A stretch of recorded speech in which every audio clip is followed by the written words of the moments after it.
The symptoms are quite familiar, and very likely you'll come up with a correct diagnosis. Yes, it looks like a cold, a common cold. Runny nose, headache, achiness, very often a slight fever. Those are some of the symptoms of the common cold. Well, how do we get into that unhappy state? Do we have colds simply because of cold? Because of ice, snow, and low temperature? No. Funny thing about colds, where it is coldest, the inhabitants hardly ever get colds. Explorers tell us that Eskimos are cold-free, unless they come in contact with visitors from outside their frozen world. Then, if it is not just cold weather, what is it that causes so many of us to catch cold? Scientists think that most colds are caused by extremely small microorganisms called viruses. Viruses, and there are many different kinds of them, can be scattered with each particle of saliva and mucus when one sneezes or coughs, for instance. But do not think for a moment that cold-producing viruses are spread only by sneezing and coughing.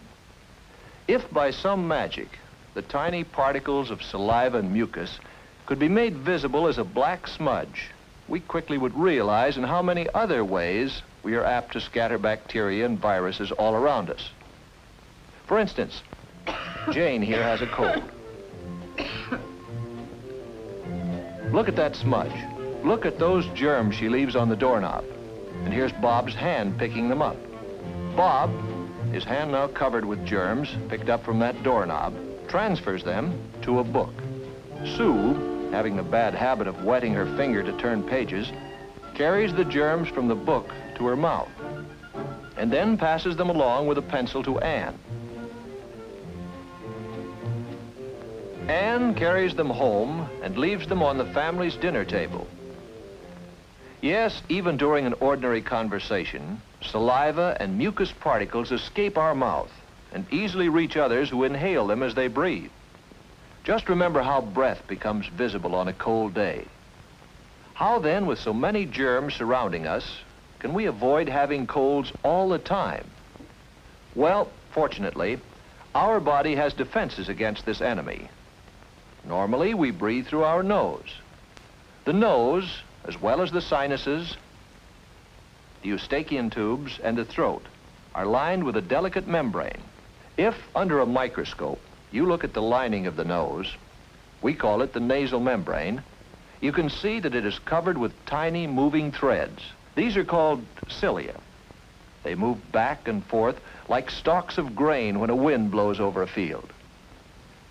The cilia are covered with a warm, moist, sticky substance called mucus. The nose usually secretes about a quart of this liquid every 24 hours. This mucus, by warming and moistening the air we breathe in, prepares it for our lungs. The mucus also catches and destroys microorganisms, that is, bacteria and viruses. The movement of the cilia carries the mucus down to the pharynx. Then it is coughed out or swallowed into the stomach, where any remaining microorganisms are destroyed by the digestive juices. If these defenses are weakened, the cold virus will gain a foothold and cause the inflammations which so often are associated with the common cold.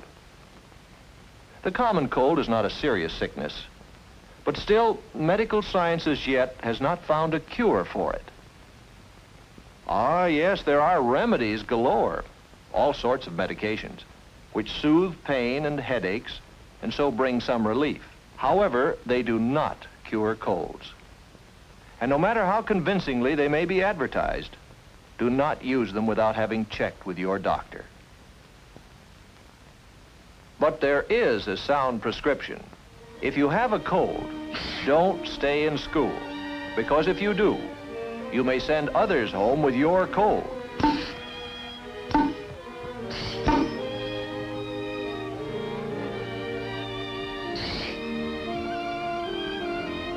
If you have a cold, stay home.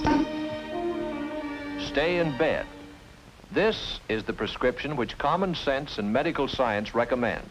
Medicines, but only those your doctor prescribes. No others.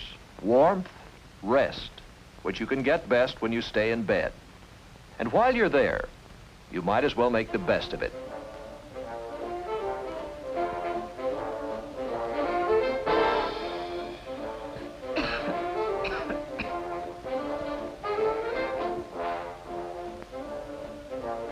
Right. Use tissues instead of handkerchiefs. That way you'll dispose of the germs much better than when you blow them into a handkerchief.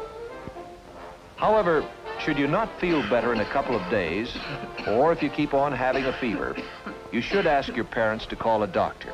You see, what you think is a simple cold could really be the first symptoms of some other disease, such as measles, infantile paralysis, diphtheria, whooping cough, scarlet fever, influenza, and others.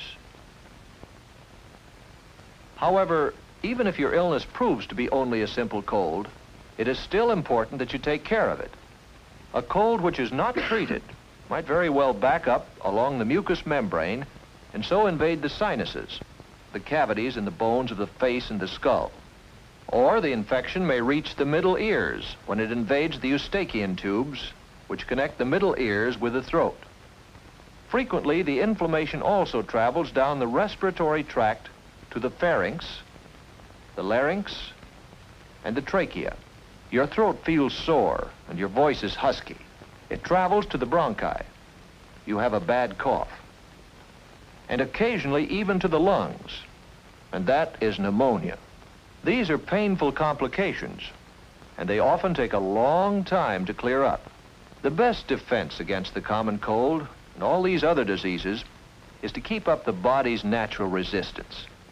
To do so, you must eat regularly and well-balanced meals. That is, meat, vegetables, fruit, milk, and so on. Get lots of exercise and fresh air, but do not exhaust yourself.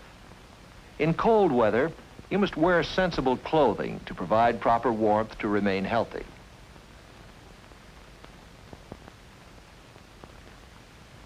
Go to bed at a reasonable hour. While you grow, you need about 10 hours of sleep each night. Sleep recharges the body's energies. Protect yourself against infection.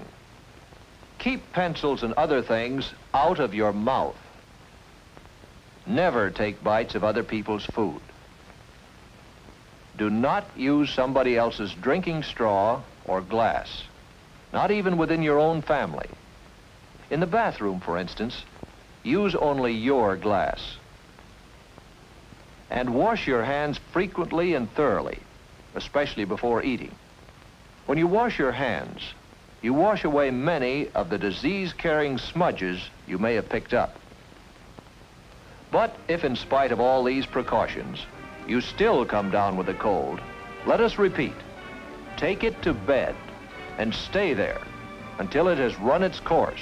This is the safest way to regain your health and to return as quickly as possible to work, to fun, and to play.